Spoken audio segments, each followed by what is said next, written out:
One of the things you mentioned that, and I'd asked Jan about this, I mean, the number of grievances. I mean, the first 25 years I was here, I never even heard of a grievance. And it seems like an extraordinary number for these two units over here. Okay, or Chris. Yeah. You answer. The extraordinary number of grievances. It is difficult to capture, but Chris, okay. Thank you. Is this better? Yeah, it's much better. Seeing as I have about half of them. One of the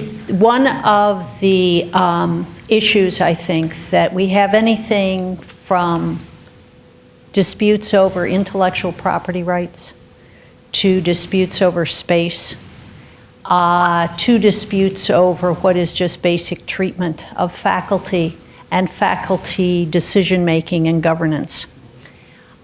This is particularly true, I believe, in the Cancer Center. And I think we have a system which is, in fact, not one that celebrates or even has in place a commitment to what is faculty governance decision-making. And I think it is hurting our efforts as it relates to having cohesion within our units. In JABSOM, some of the issues are a little bit different. They are issues as it relates to work performance. It is issues relating to tenure and promotion, and it is issues about how we have cohesion as a unit because you are all scattered to the winds.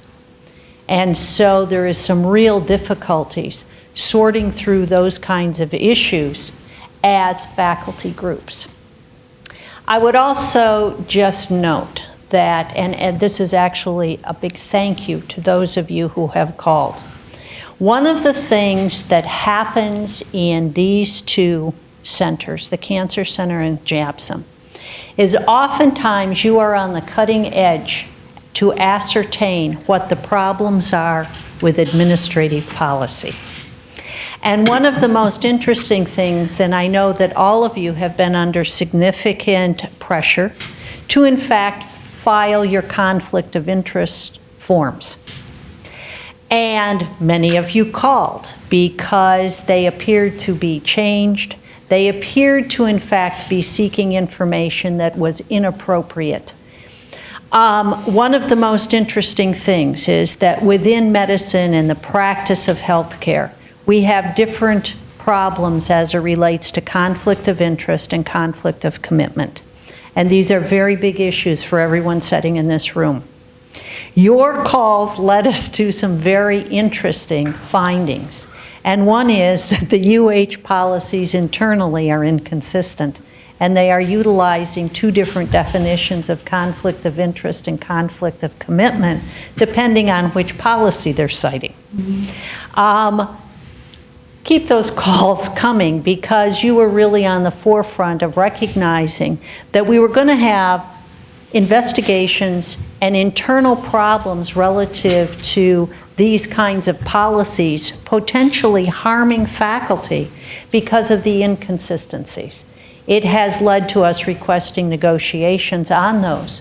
It is not that we want you to be denied federal funds. It is we want to ensure that you have appropriate due process and that there is an appropriate ability to have common definitions when it comes to implementing these policies. I'll be glad to answer any questions that you may have around the nature of what we have been experiencing.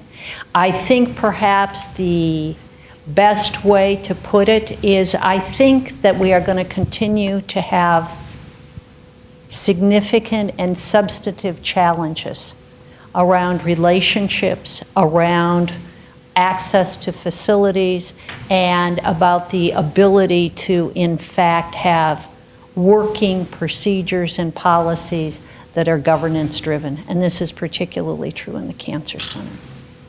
So I'm at the cancer center, and I'm well aware of the problems, and I'm one of the grievances. But I was even surprised that there are 17 grievances at the cancer center. And I keep asking people around, how did we get here? We don't even know when new faculty members are recruited in our own program.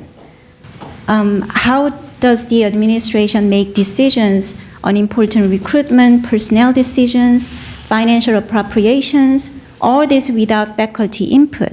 And as Bob said, people say, well, it used to work very well without having very detailed bylaws because people respected each other. That's not the case anymore. So I think, I'm just wondering if there's certain help that we can gain from the Faculty Senate or the UHPA that we should implement bylaws on important matters. So everything will be monitored and will have some faculty input. So we have no faculty governance documents at the Cancer Center. And so we were one of the thoughts is if there were such documents, some departments have bylaws for how things are governed. And we were wondering if maybe that, I don't know where UPA would fit in that, but whether every unit should have bylaws, so at least you have something tangible. So develop faculty governance documents, by faculty. Well, I think there's another level to it, because we have documents. We have a Faculty Senate bylaw, and we're just finding out that nobody's paying attention to it. Our Faculty Senate is being run kind of like a good old boys club, and there's a lot of intimidation that goes on, and as a consequence, nothing really productive happens in our Faculty Senate. So there's another level of it. It's not just having the bylaws, it's following the ones that are there.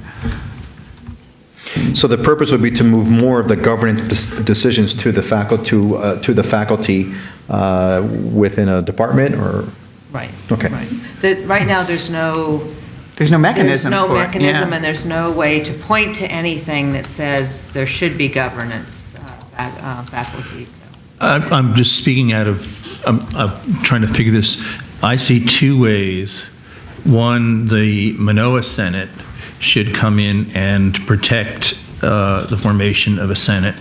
The other would be, given the rat's nest of grievances, could one of the outcomes, overarching outcomes, be some sort of agreement with the administration to put in a form of governance to clean up the act? And that's something that's a Chris question. Well, I think particularly where we have a lack of engagement, and it is that there really are some mechanisms through the collective bargaining agreement, including your departmental personnel committee, which probably needs, not so much in JABSOM, but certainly in the Cancer Center, probably needs some restructuring and some thought given to the documents that attach to that.